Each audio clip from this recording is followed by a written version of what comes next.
quête de sens. Une émission de Radio Notre-Dame en codiffusion avec RCF.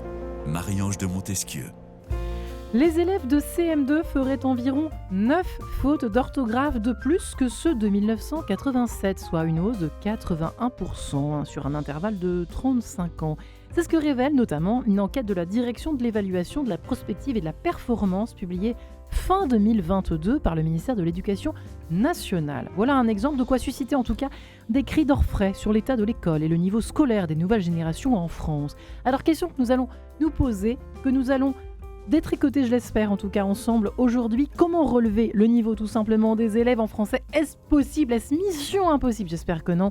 En tout cas, tentative de réponse avec nos 3 invités du jour. Lisa Kamen, bonjour Lisa.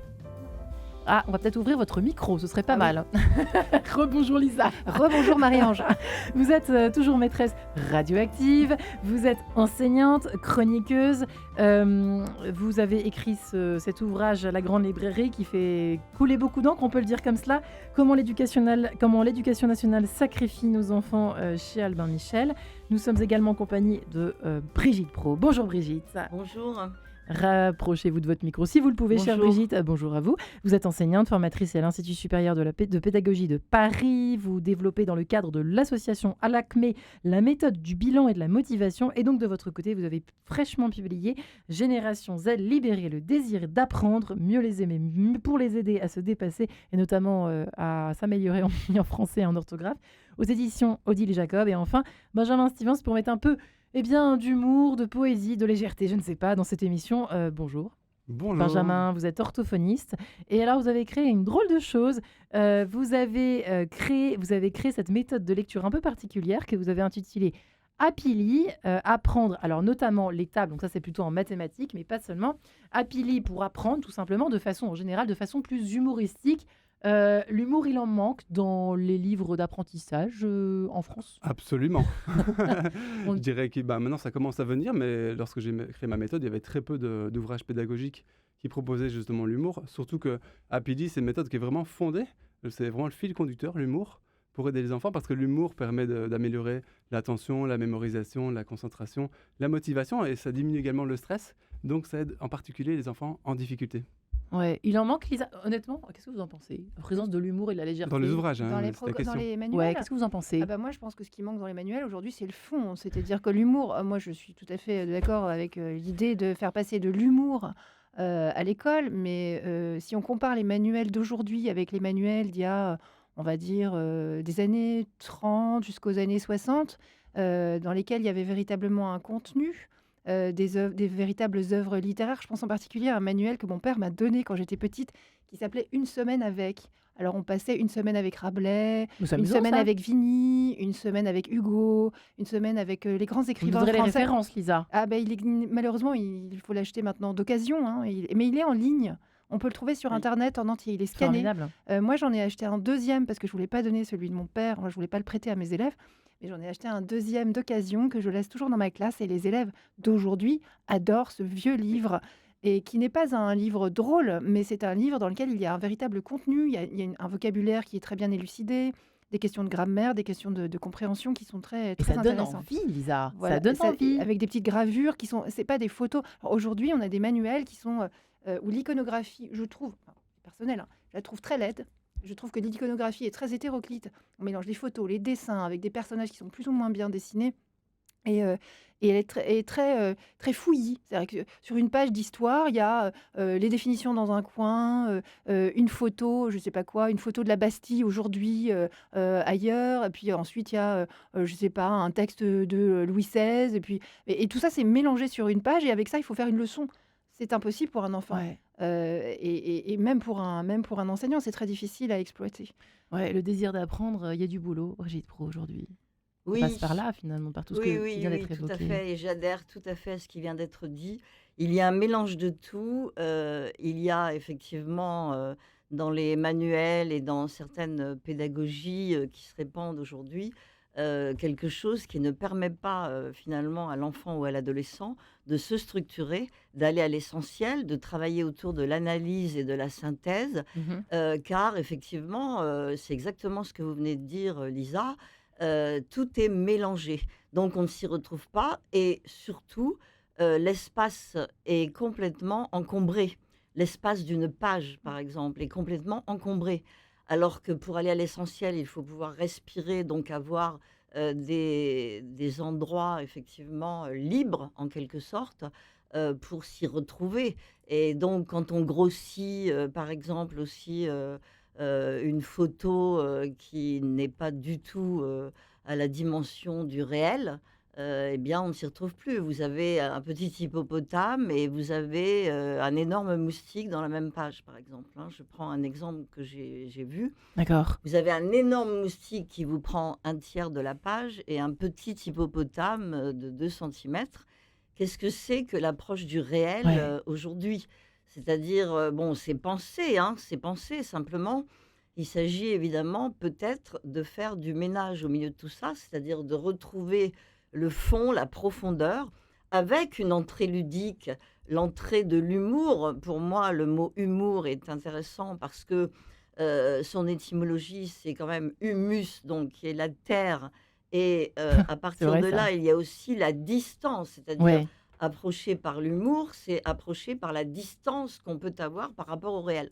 Mais pour avoir cette distance, encore faut-il approcher le réel et pouvoir s'en distancier. Donc il y a 2 étapes dans l'apprentissage là.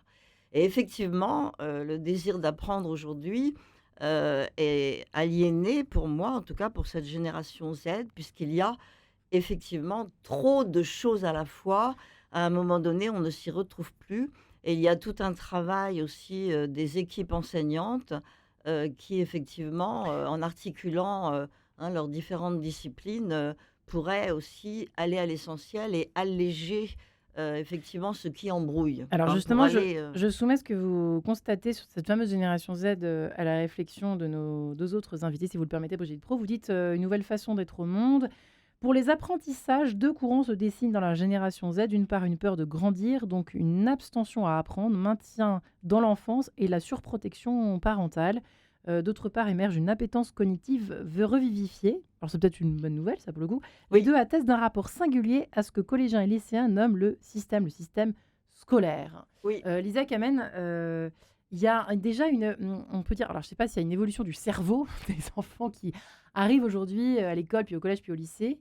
Mais est-ce que vous constatez cela, une espèce Les de 2 axes. nouvelle, ouais, ce constat-là, est-ce que vous le partagez, voilà, tout simplement, ou Moi, pas? ce que je constate, c'est qu'il y a beaucoup d'enfants qui arrivent à l'école, enfin, ils n'arrivent pas à l'école dans cet état. Au bout de quelques années d'école, ils sont dans l'état de ne pas comprendre, de ne plus comprendre pourquoi ils sont là. Rien ne fait sens.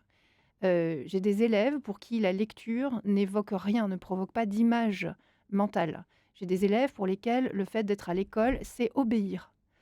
C'est obéir, d'habitude, le contrat avec la maîtresse, c'est de faire l'exercice, je sais pas quoi, d'entourer, le verbe en rouge et de souligner le sujet en bleu. Et si on leur dit: «Mais tu sais, aujourd'hui, le sujet, j'aimerais que tu le soulignes en rouge», ils comprennent plus rien parce qu'en fait, ce qui les intéresse, c'est de faire plaisir à la maîtresse. Et je dirais que là où je crois que l'apprentissage de la lecture, est capital et c'est très intéressant, d'avoir les manuels, de monsieur Stevens ici. C'est que, on apprend à lire aux enfants, avec, comment dire? En faisant comme si la lecture, c'était quelque chose d'arbitraire et ensuite, comme l'école, c'est beaucoup de lecture et beaucoup d'écriture, tout le reste est arbitraire. Donc ils arrivent moi j'ai des élèves qui ont, on va dire, une dizaine d'années qui obéissent gentiment. Ils sont très gentils, hein. Ils obéissent, ils veulent faire plaisir à papa, maman, à la maîtresse, parfois aux grands frères, aux grandes sœurs, mais ils ne comprennent pas pourquoi ils sont là. Ils ne comprennent pas ce qu'ils lisent, ils ne comprennent pas les consignes, ils ne comprennent pas où ils vont l'année suivante, ils ne comprennent pas pourquoi ils doivent faire certains choix, ils ne comprennent pas pourquoi ils doivent, parfois, je sais pas quoi, recopier l'énoncé, parfois pas. Rien n'a de sens et ils obéissent et plus ça, comment dire? Il y a une pédagogie qui est très bonne pour remédier à ça, qui est la pédagogie explicite et qui n'est pas enseignée dans les centres de formation pour les enseignants, Ouais. qui consiste à dire aux élèves, «On va travailler telle notion, de telle manière, pendant tant de temps, à la fin, tu sauras faire ça. Si tu ne sais pas faire ça à la fin, tu viens me voir, je réexplique, on recommence et on sait pourquoi on est là, comment on fait les choses, en combien de temps et ce qu'on doit savoir à la fin». Et ça, je pense que c'est quelque chose il faudrait généraliser, et il faudrait que les enfants puissent même revendiquer. C'est-à-dire venir voir les enseignantes, les enseignants, parce dans le primaire, il y a plus de femmes, enfin, il y a quand même quelques hommes, venir voir les enseignants à la fin en disant, écoutez, vous m'avez promis qu'à la fin, je saurais, je sais pas quoi, tracer des droites parallèles. Je ne sais toujours pas tracer des droites parallèles. Réexpliquez-moi. Vous êtes en train de nous dire qu'on a tué tous les trois, qu'on a tué l'appétit. On a tué l'appétit d'apprendre des enfants. C'est un peu ça, On finalement. a même tué le sens de l'apprentissage. C'est ça. Donc, quand il n'y a pas de sens, il ne peut pas y avoir d'appétit. Ouais. Benjamin Sylvain, orthophoniste que vous êtes. Je parle à l'orthophoniste et peut-être au père de famille, je ne sais pas que vous êtes. Oui, j'ai 2 enfants. Vous êtes d'accord avec ça? Je pense que, en tout cas, l'apprentissage de la lecture en particulier a été vraiment freiné par les différentes méthodes des dernières décennies, avec ces approches mixtes et des enfants qui doivent apprendre des mots et des phrases par cœur, par exemple. Ouais.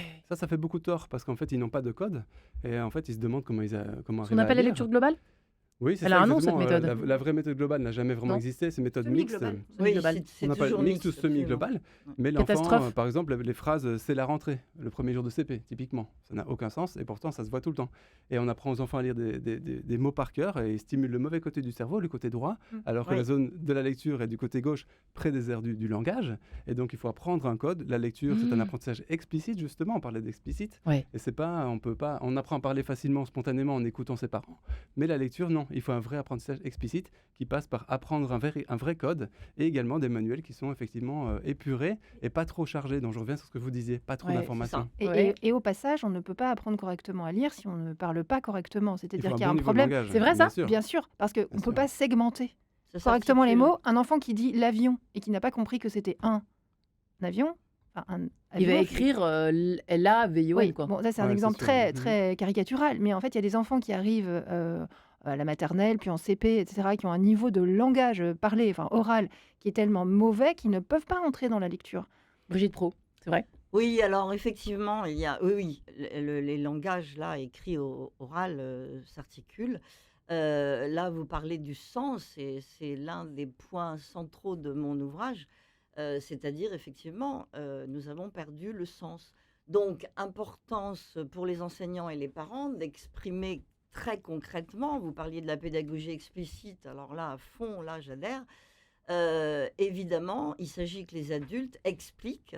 Ils sont trop dans l'implicite aujourd'hui, en fait, hein, les adultes. C'est-à-dire, ils n'expliquent pas forcément ce qu'ils attendent. Et moi, j'entends beaucoup d'élèves, enfants ou adolescents, qui disent « Mais en fait, qu'est-ce qu'on attend de nous ?» Ouais. C'est ça. Mhm. Donc, Mhm. qu'est-ce que nos parents attendent de nous? Il peut y avoir des consignes paradoxales dans la même journée, même dans le quart d'heure.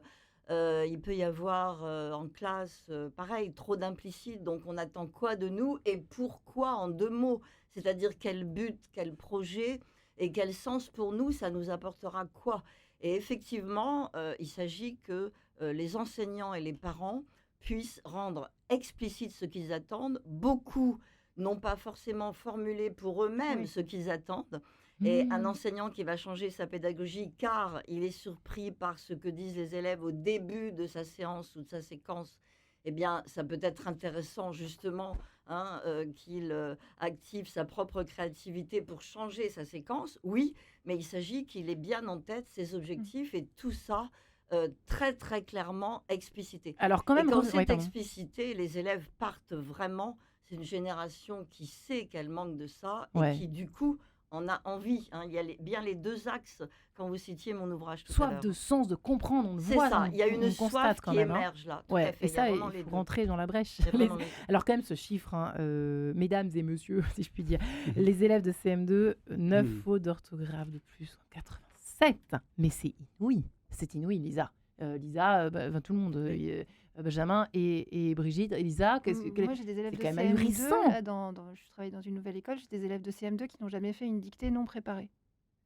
C'est-à-dire qu'en gros, Quoi c'est ce qu'on. Il n'y C'est-à-dire a plus de qu'en dictée gros, maintenant à l'école. moi, j'en fais des dictées non préparées, ça leur fait tout bizarre parce que ils ont l'habitude d'apprendre par cœur en fait.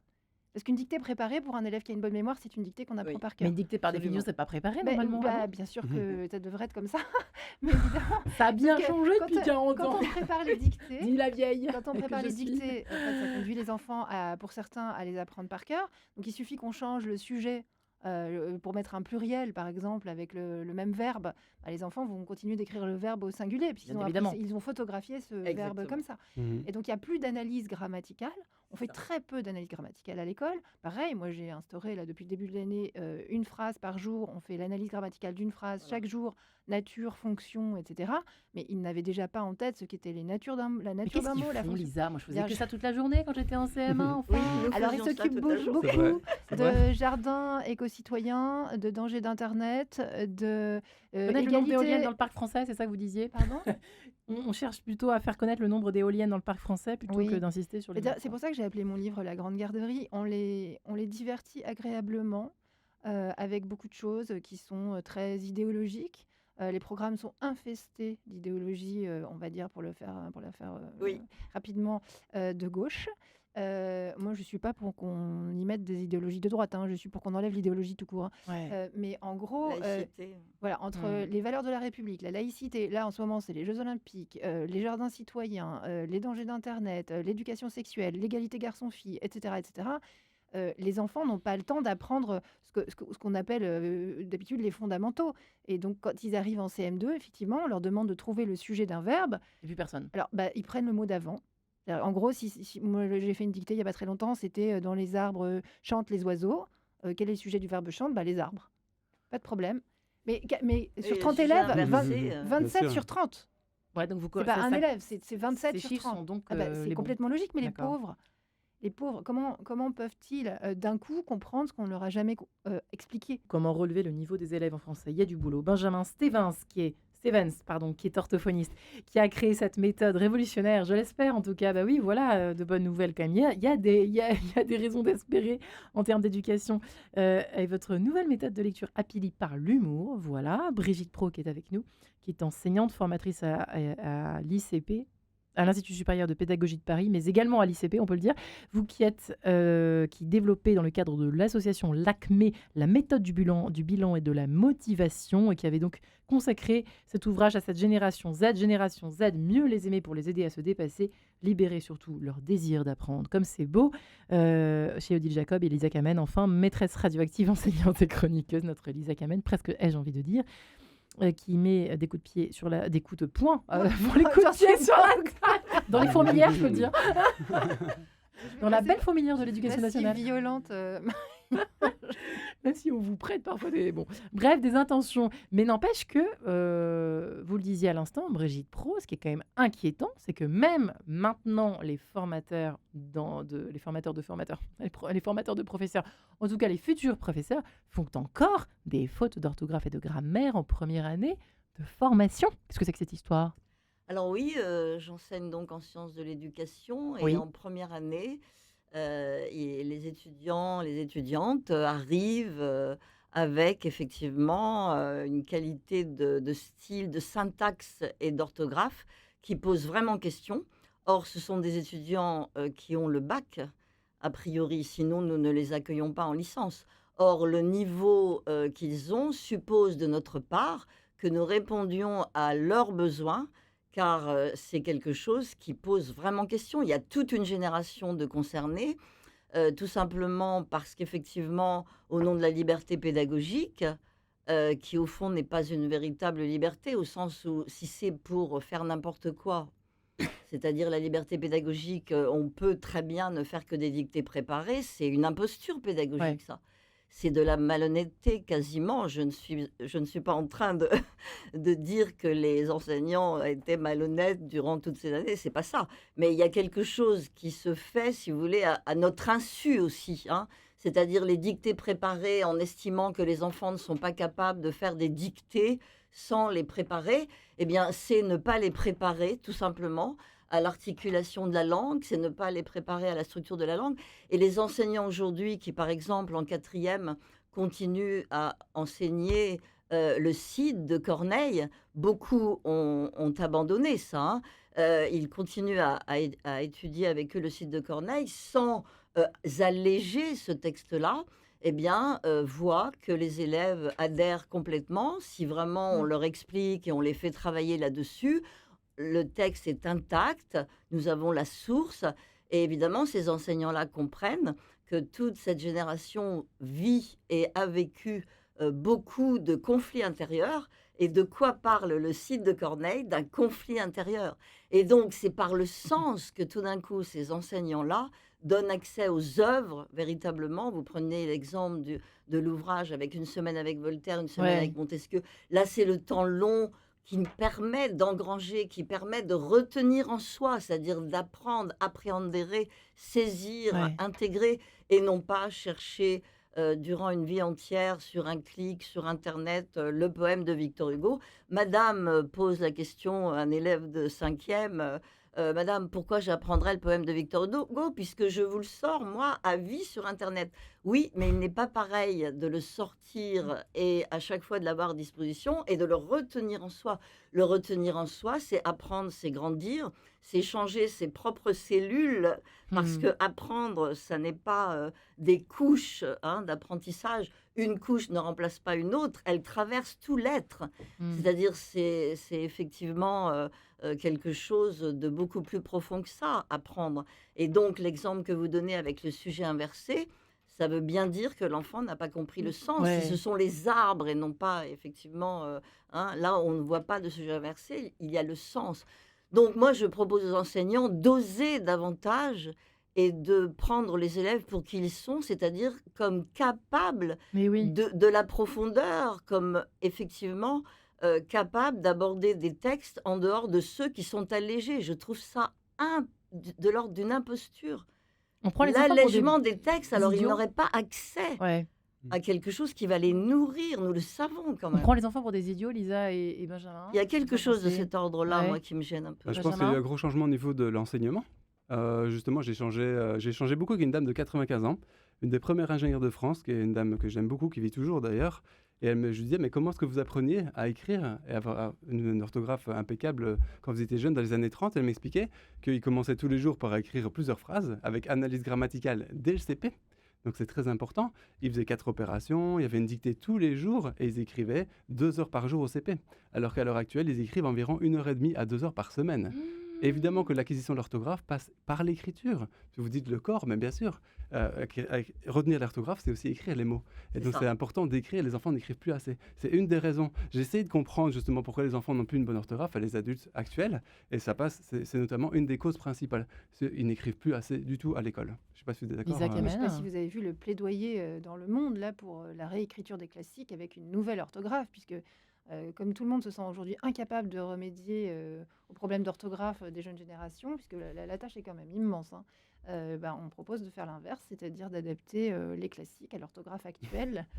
Donc C'est il n'est pas l'inverse, une, hein, c'est il n'est pas dommage, une c'est ce que vous disiez, orthographe. Quelle puisque, tristesse, quelle tristesse. On va écrire Quelle le site avec tristesse. des K partout et des... voilà. c'est ça, Quelle on peut l'écrire tristesse. en langage SMS, etc. C'est Donc, dommage. C'est mais oui, dommage. bien sûr. Alors moi, ce que je vois, c'est que les enfants sont très satisfaits quand on les prend pour des gens intelligents et Oui. capables.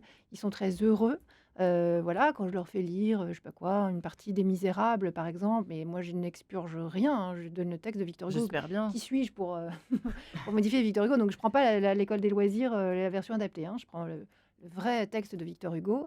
Et donc, je sais pas, j'étudie le passage où Cosette rencontre Jean Valjean au puits, jusqu'au moment où il Mm. repart avec elle, après lui avoir offert la poupée, etc. Le passage que tout le monde connaît.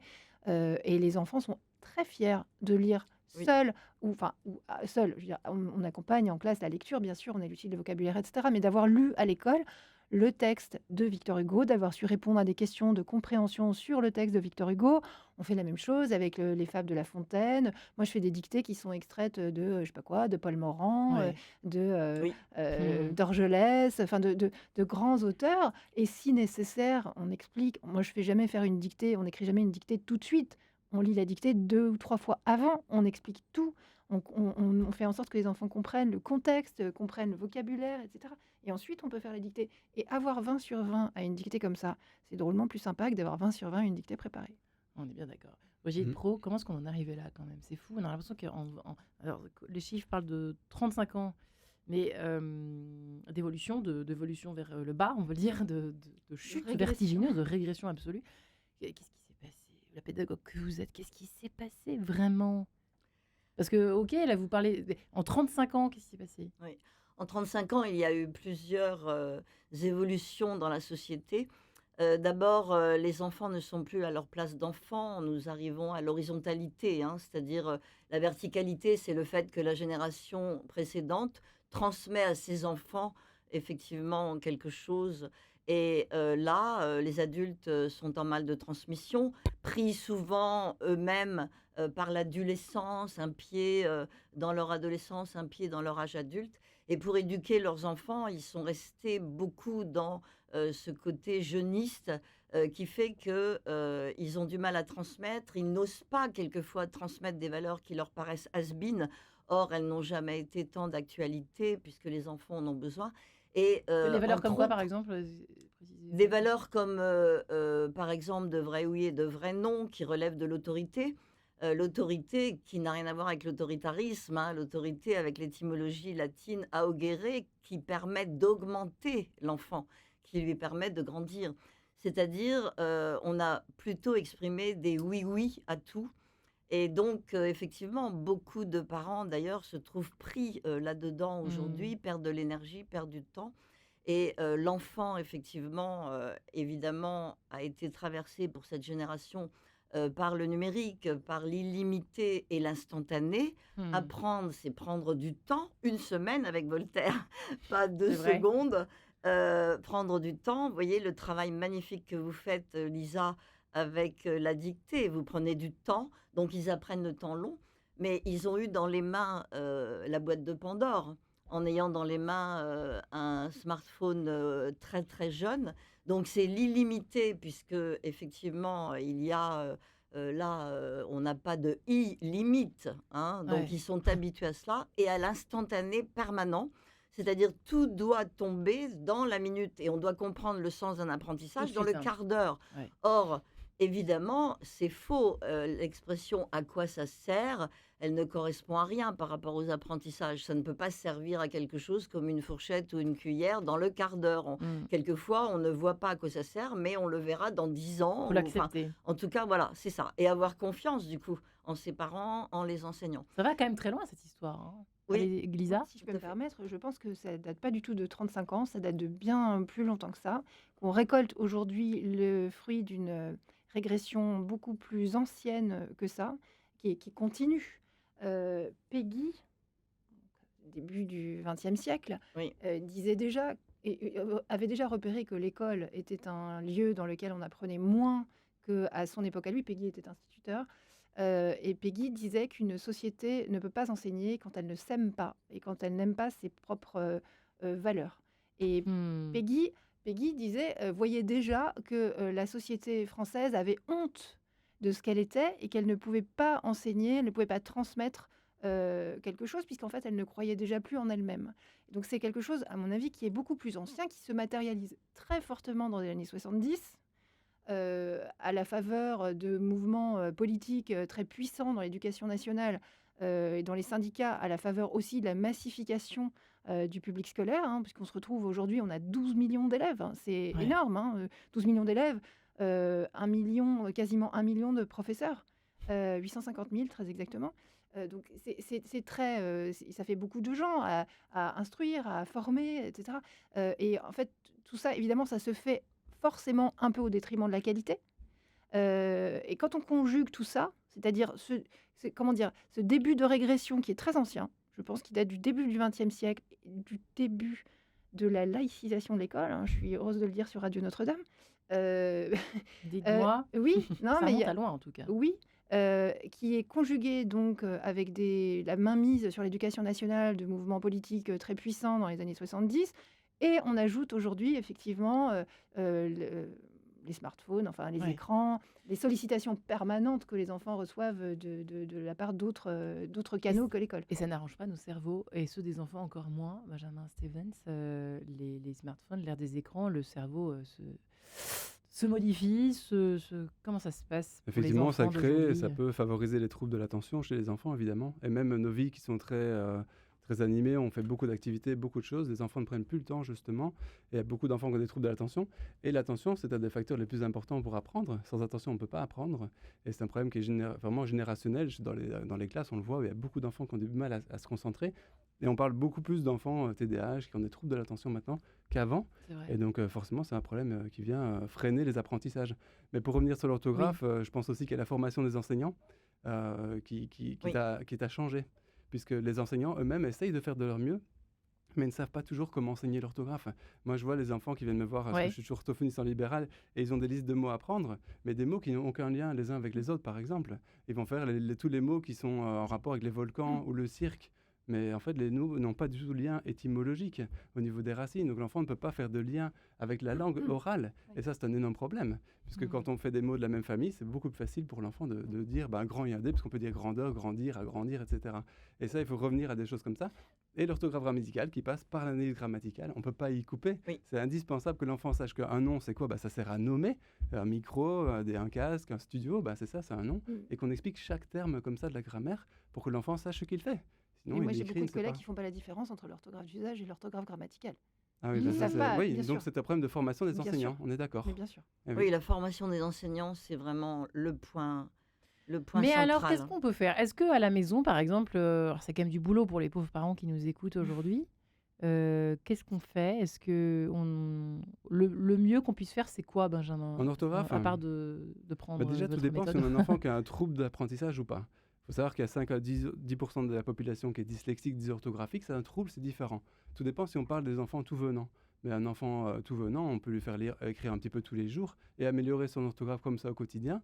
Et ça, c'est faisable. Vous Je n'êtes pas peux me d'accord avec moi? tromper, mais non, c'est pas ça. Je suis complètement d'accord avec vous, mais je peux me tromper. Mais il me semble qu'un mauvais apprentissage de la lecture, même chez un enfant qui n'a pas de troubles particuliers, peut provoquer des troubles. Donc il Ah bah, faut. évidemment. Moi, je dirais que le conseil aux parents, Ah oui. c'est de bien vérifier sûr. avec l'enseignant, que ce soit en grande section ou au CP, de bien vérifier quelle méthode est utilisée pour apprendre à lire à son enfant, de bien vérifier que ce soit une méthode On véritablement appelle la direction et on syllabique. demande tout C'est très, simplement. très Mais, important. mais Mm. on D'accord. prend le manuel parce que la Syllabique. direction va dire c'est syllabique. D'accord. La direction n'a rien compris en général. D'accord. Elle n'ouvre pas les manuels, elle fait confiance aux enseignants. Non, mais c'est vrai. Dans 90% des cas, les directeurs ne C'est savent pas. Marie-Brigitte. On est d'accord. Bref. Enfin, les directeurs ne savent pas quels manuels sont utilisés dans les classes. Ça, c'est 90% Donc on le des cas. demande, on le demande. On demande à l'enseignant. On prend le manuel, on D'accord. regarde si à la 4e ou à la 5e page, il n'y a pas déjà les listes de mots, parce qu'il y a beaucoup de manuels Mhm. qui ont des Des fameux entrées mots outils. Des syllabiques. fameux mots outils Oui, mais en fait, il y a beaucoup qui de ne sont manuels, pas utiles. beaucoup d'éditeurs qui ont compris qu'aujourd'hui, pour vendre une méthode, il faut vendre une méthode syllabique. Mm. C'est ça qui est à la mode aujourd'hui. Monsieur Blanquer a dit d'ailleurs, a fait interdire les méthodes globales ou semi-globales. Sauf que les enseignants, il y a une force d'inertie qui Ouais. est incroyable à l'éducation nationale. Encore une fois, le 850 Vatican, 000 c'est normal. profs syndiqués Mhm. jusqu'à Mhm. l'os, etc.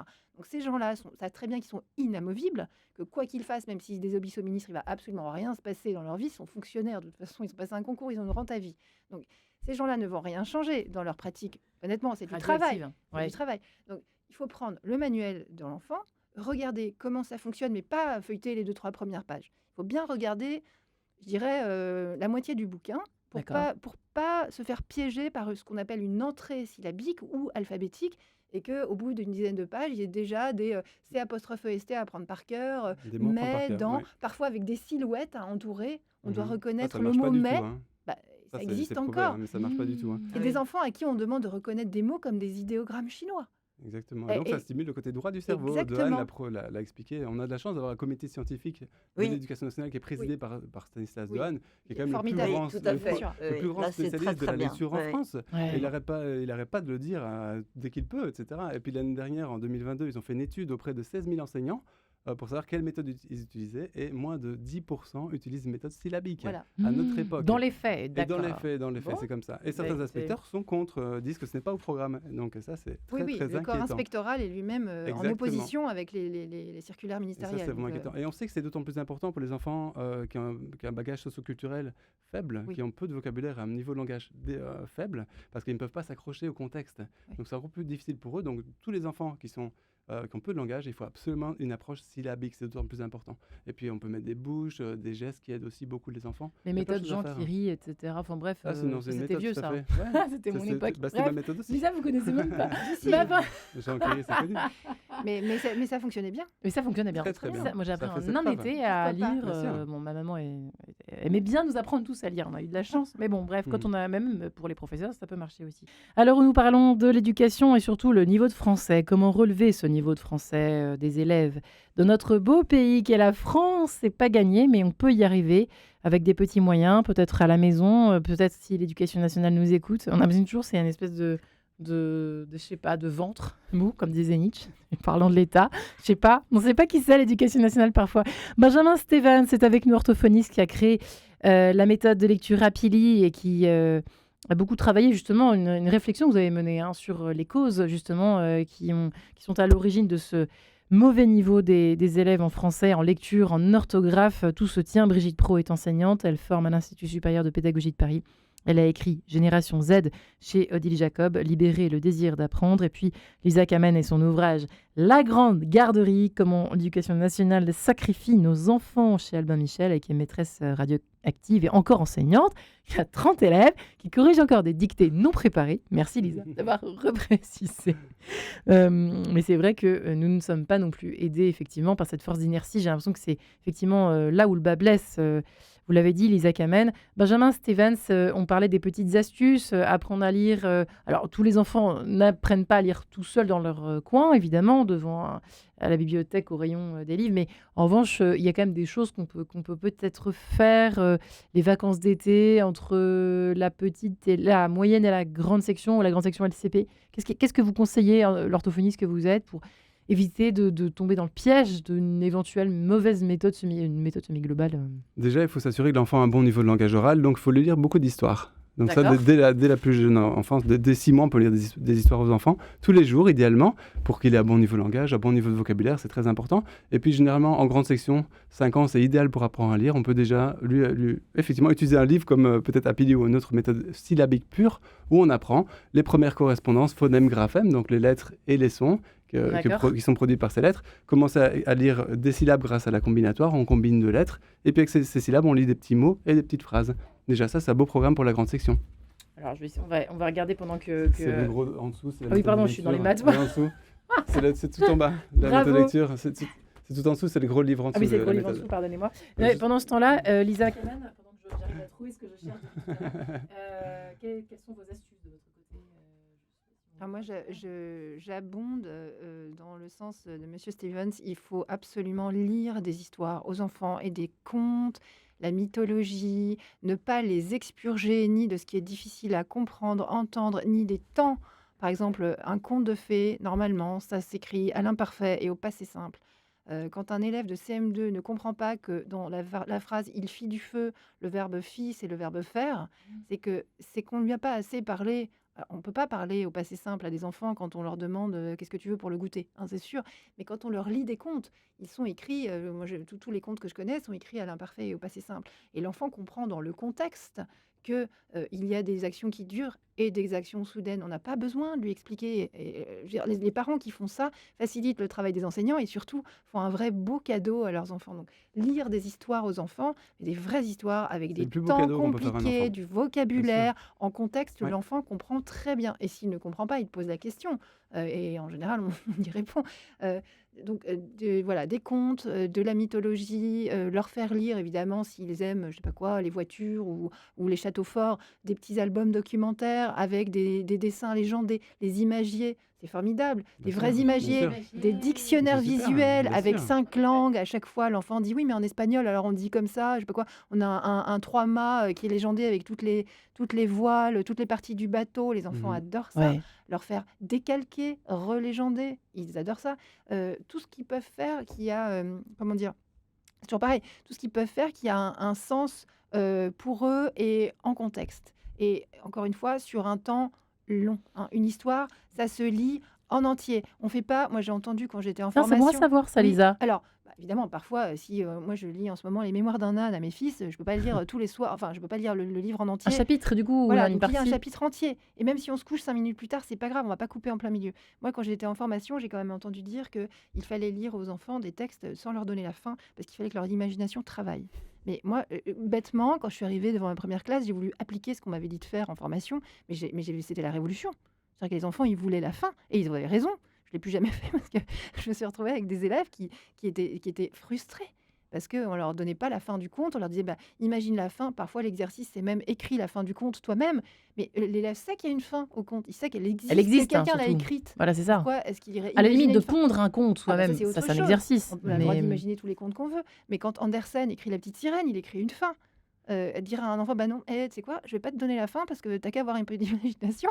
C'est terrible. Et moi, j'ai entendu ça. Ah, dingue. Enfin, je sais pas si je Ouais. l'ai entendu, c'est que c'était écrit dans des documents qu'on nous donnait en formation. Ouais. Parce qu'il faut favoriser l'imagination de l'enfant. Comme d'habitude, l'enfant a tout Et en c'est ça qu'on lui, se demande, etc. c'est qui les gens qui pensent pour ça on se demande, moi je me demande tout le temps, Brigitte. À chaque fois que je fais une émission, que nous consacrons une émission sur l'éducation, je me demande qui est derrière ces idées bizarres. On se demande quand même. Moi, je prends la liberté de dire l'idée bizarre, mais bon.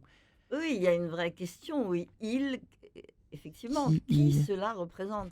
Et là, Ils ont appris comment, il y eux? a, pardon? Comment ont-ils appris à lire, ces personnes? Comment elles? Alors voilà, la question qui se pose, c'est ça, c'est tout l'historique en fait. Alors Ouais. l'historique d'une société, vous parliez Ouais. tout à l'heure de quelque chose de plus loin qu'il y a 35 ans. Bon, il y a effectivement tout un historique, il y a le parcours de chacun. Et effectivement, il s'agit de penser en collectif, quoi. Plus il y aura d'équipes vraiment qui effectivement améliorent tout cela, qui partent des besoins de l'enfant et qui effectivement ne se laissent pas polluer par d'autres considérations qui effectivement viennent comme des éléments quasiment toxiques parce que si ça n'est pas effectivement de l'apprentissage, si on ne va pas à l'essentiel, si à un moment donné dans la langue on manque effectivement quelque chose de structurant et de relié, eh bien, l'enfant ne peut pas avoir accès à la langue, donc aux apprentissages. En tout cas, avec vous, Benjamin, c'est quand même formidable parce que vous donnez des conseils. C'est très corporel, votre méthode, hein. Il y a quelque chose de. En Il y a, fait, il y a j'ai un, il y a un voulu côté gentil, hein, que... si je me souviens. Ouais, c'est la méthode que j'utilisais quand j'étais Avec le enfant. on met Mais sa en main fait, sur la je gorge. voulais que les parents puissent être impliqués dans l'apprentissage de leur enfant. Ouais. Et c'est pour ça que j'ai mis beaucoup de conseils pour les adultes, pour que tout adulte Ça lecteur devient puisse... indispensable. Dites-le, hein. Ça devient Non, indispensable ou mais pas? c'est important. Mais je pense que c'est complémentaire et que c'est important d'impliquer D'accord. les parents et que ça aide l'enfant et que c'est bon. Je sais pas si vous êtes d'accord avec moi, mais je pense que c'est bien que les parents prennent part aux apprentissages de leur Ouais. enfant. C'est pas qu'ils prennent part, c'est que c'est les premiers éducateurs des enfants, c'est les Déjà. parents. Ouais. C'est même écrit Exactement. dans tous les textes internationaux dont la France est Ouais, signataire. Brigitte. Bien sûr. Et que Oui, pardon. si on confie ses enfants à un établissement quel qu'il soit, éducation nationale ou pas, il faut bien savoir que le responsable, à la fin, c'est quand même le parent, hein. C'est le Hmm. parent qui choisit de mettre son enfant dans telle ou telle Telle ou telle école. école, ouais. Mhm. Avec tel ou tel manuel Bien sûr. d'apprentissage de la lecture. Mhm. Oui, Brigitte Pro? Oui, j'ai rencontré une enseignante qui effectivement reliait le corps, dont j'ai parlé tout à l'heure, le corps et l'apprentissage. Et entre autres, elle donnait en CM1 un vers, que ce soit de Corneille, de Hugo, enfin des vers a priori que l'élève ne comprend pas immédiatement, mais elle leur faisait scander un alexandrin avec leurs pas, c'est-à-dire ils marchaient dans la classe Extra. Bien et ils sûr. devaient réciter, et du coup, en comptant bien les 12 syllabes, Bien sûr. et petit à petit, ils allaient à la découverte de l'alexandrin, et après seulement venait l'explication. Mais ils avaient déjà, avec leur corps, abordé cela. Il y a effectivement différentes approches de Ouais. tout cela, mais l'essentiel, c'est que ça fasse une unité et que ça parle à l'enfant. Et le sens part énormément, évidemment, de l'articulation entre le corps et la compréhension et le sens. Surtout aujourd'hui où les enfants ont besoin de bouger, en fait. Ouais, tout à fait. Alors, Ouais. Benjamin, parce qu'il ne reste pas beaucoup de temps, c'est intéressant ce que vous dites. Il faut vraiment, on peut pas passer, on peut pas éluder l'étape des syllabes, hein. C'est Ah oui, primordial pour en moi, fait. c'est On le voit dans votre indispensable. Et livre, souvent, hein. dans les écoles, on passe peu de Fa, temps à lire sa, des syllabes, cha. alors que c'est super important. Moi, je veux que mes patients, qui sont dyslexiques généralement, soient des champions de la lecture de syllabes. Et D'accord. souvent, les enseignants disent « Oh, bah, ils n'aiment pas ». Mais en fait, les enfants adorent lire des syllabes. Oui. Je les fais entourer en couleurs quand ils y arrivent, et ils sont super fiers. Et c'est les fondations de leur lecture. Donc, la syllabe est indispensable, et on ne peut pas passer outre l'apprentissage de la lecture de syllabes. Et vous dites, si on n'y arrive pas, il faut revenir aux voyelles et aux Mais- consonnes, et Bien on sûr. recommence le travail. Moi, j'invite tous les gens qui sont dubitatifs à essayer d'apprendre une autre langue avec un autre alphabet. Ça m'est arrivé quand j'ai appris le russe. Si on Mhm. passe pas par cette étape-là, on est incapable de lire un mot compliqué, enfin long. Ouais. Je veux dire, Ou le c'est- chinois. Ou, Exactement. Alors le chinois, c'est différent parce que c'est pas une langue. Ah oui, non, des c'est idéogrammes, c'est difficile, c'est Des des idéogrammes, idéogrammes. Alors vous avez le japonais, à la rigueur, il y a un système. Mais même pour les Chinois, c'est la euh, même zone du cerveau qui fonctionne, dans le cerveau gauche, au même D'accord. endroit. Oui. Et ils ont fait des études justement avec des adultes, ils ont essayé de leur faire apprendre une langue imaginaire. Certains apprenaient le code et d'autres apprenaient les mots par cœur, comme en global. Et ils se sont rendus compte que au départ, ils allaient plus vite en apprenant les mots par Oui. cœur, imaginaires, mais après, ils étaient dépassés par ceux qui avaient appris le code Ouais, comme un code forcément. secret. On apprend le code. On y revient apprend à toujours, hein, déchiffrer. cette Les gens affaire. qui pensent C'est une évidence. que les syllabes, c'est trop long ou que c'est rébarbatif, voilà, je les invite à essayer d'apprendre une autre langue avec un autre alphabet Ouais. et de Mhm. se mettre dans la situation d'un enfant qui apprend à lire. Mais non, mais parce qu'on a oublié. Mais le jour où on se remet soi-même à apprendre, et moi j'encourage d'ailleurs tous les professeurs comment dire, à accepter de faire des choses qu'ils n'ont jamais faites dans leur vie. Parce que le problème aussi des professeurs, c'est qu'encore une fois, ils passent un concours une fois dans leur vie. On a toujours Derrière, ils fait pensent ça. que c'est une rente pour le restant de leur jour. Mais il faut de temps en temps se mettre en danger, apprendre quelque chose qu'on n'a jamais fait et se mettre dans la situation d'un enfant qui pour la première fois, tombe sur voilà, la lecture, l'analyse grammaticale, je sais pas quoi, ben voilà, le parallélisme. Qu'est-ce que ça fait d'être devant quelque chose qu'on n'a jamais fait? Ouais. Mm.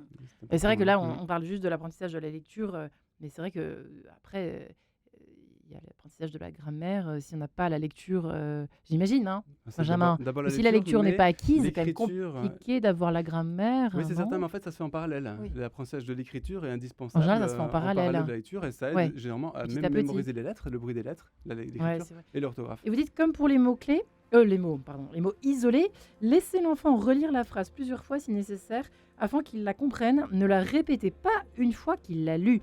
Et oui, Demandez-lui, qu'as-tu compris? Ça rejoint ce que disait Lisa. S'il exactement. n'a pas compris, dites-lui avec le sourire, lis-la encore et essaye de comprendre ce qui est écrit. Les enfants ont généralement très envie de comprendre, ce qui les motive à relire la phrase plusieurs fois. Mais C'est oui. important ça aussi, c'est une Bah bonne oui, astuce, parce je que trouve. sinon, pour, moi je prends beaucoup les parents avec moi en rééducation, mais sinon les parents vont redire la phrase une fois que l'enfant l'a lu. En fait, Ah. du coup, l'enfant la comprend grâce à la répétition de la En tout cas, j'invite c'est vraiment important. les auditeurs à se procurer votre méthode, qui est vraiment hyper simple à mettre. Moi, je la garde précieusement pour ma fille. J'espère qu'elle apprendra pas à lire toute seule. Quel Ça me âge a-t-elle? frustrerait. Bon, elle a 2 ans. Ah, Il y d'accord. a quelque chose de très Mais bon. important, il faut prendre les parents et les enseignants en rééducation d'abord. Je crois. Et voilà, ça n'a pas échappé évidemment à Lisa Kamen, la maîtresse radioactive. Merci Lisa et la Grande Garderie, toujours disponible dans les librairies chez Albin Michel. Merci Brigitte Pro également et votre Génération Z pour mieux les comprendre évidemment. Libérer le désir d'apprendre chez eux, c'est important aussi chez Odile Jacob. Et Benjamin Stevens, merci infiniment. Je rappelle que je Merci précise à vous. que Happily est également, concerne également une méthode d'apprentissage des mathématiques, des tables de multiplication, d'addition, de soustraction, etc. Et les fractions peut-être seront plus simples à comprendre Peut-être. après votre méthode. Voilà. J'espère. Merci les amis et bon Merci à vous. courage aux parents qui nous écoutent évidemment. Bonne année, bon courage.